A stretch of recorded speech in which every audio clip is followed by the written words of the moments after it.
एक बार गौतम बुद्ध और उनके सभी शिष्य एक वन से गुजर रहे थे। बहुत देर वन में चलने के बाद बुद्ध और उनके सभी शिष्य एक पेड़ के नीचे आकर बैठ जाते हैं और उस पेड़ के नीचे बैठने के बाद एक अलग शांति का अनुभव कर रहे थे। कोई भी एक शब्द नहीं बोलता, चुपचाप उस शांति को अनुभव करते।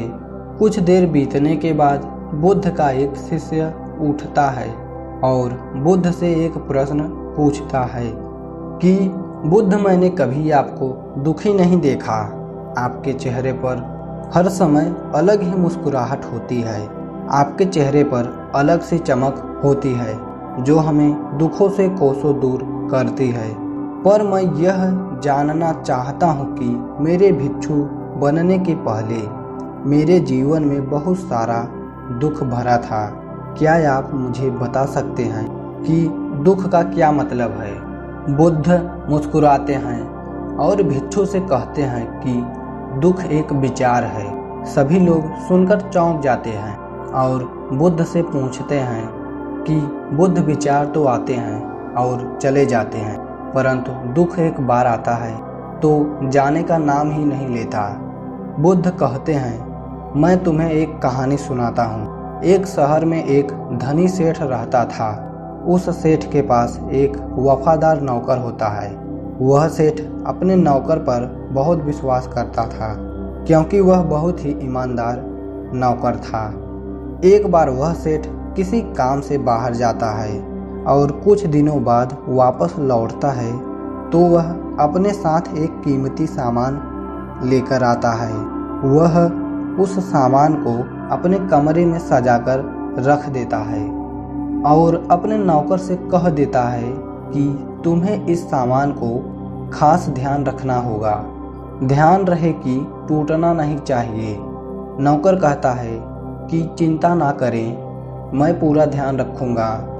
अगले दिन सुबह वह नौकर कमरे की सफाई करते करते उस कीमती सामान के पास पहुंच गया और वह उसको भी साफ करने लगा। साफ करते समय वह सामान उसके हाथों से फिसल जाती है और टूट जाता है। जब यह बात सेठ को पता चलती है तब नौकर को खूब डांटता है, पर वह सेठ उस नौकर को नौकरी से नहीं निकाल सकता क्योंकि वह उसका वफादार और पुराना नौकर था। सेठ अपने उस कीमती सामान के बारे में सोचकर बहुत दुखी था और वह बेचैन होता है। बेचैनी के कारण वह सेठ अपने कमरे से बाहर निकलता है। देखता है कि उसका नौकर निश्चिंत के साथ सो रहा है। वह यह देखकर और क्रोधित हो जाता है। सेठ सोचता है कि मेरी कीमती सामान तोड़ दी और बिल्कुल चिंता भी नहीं कर रहा। सेठ सोचते हुए अपने कमरे में चला जाता है कि मैं इस समस्या से कैसे निकलूं। फिर सेठ को एक तरकीब समझ आती है। वह अपने नौकर के पास जाता है और कहता है कि मुझे बताते हुए बहुत दुख हो रहा है कि वह जो कीमती सामान तुमने तोड़ी थी वह मैंने तुम्हारे लिए लाया था। मैं चाहता था कि मैं तुम्हें उपहार दूं, परंतु अब वह टूट चुकी है। सेठ की बात सुनकर नौकर को बहुत दुख हुआ। यह सुनकर नौकर के मन में बेचैनी होने लगी और उस नौकर को नींद ही नहीं आ रही थी। वह नौकर दुखी हो रहा था। उस नौकर के मन में यह विचार था कि वह कीमती सामान मेरी है, पर अब उसके मन में यह विचार है कि अगर वह कीमती सामान ना टूटती तो मेरी होती। बुद्ध कहते हैं, दुख केवल एक विचार है और यह विचार कैसे उत्पन्न हुआ।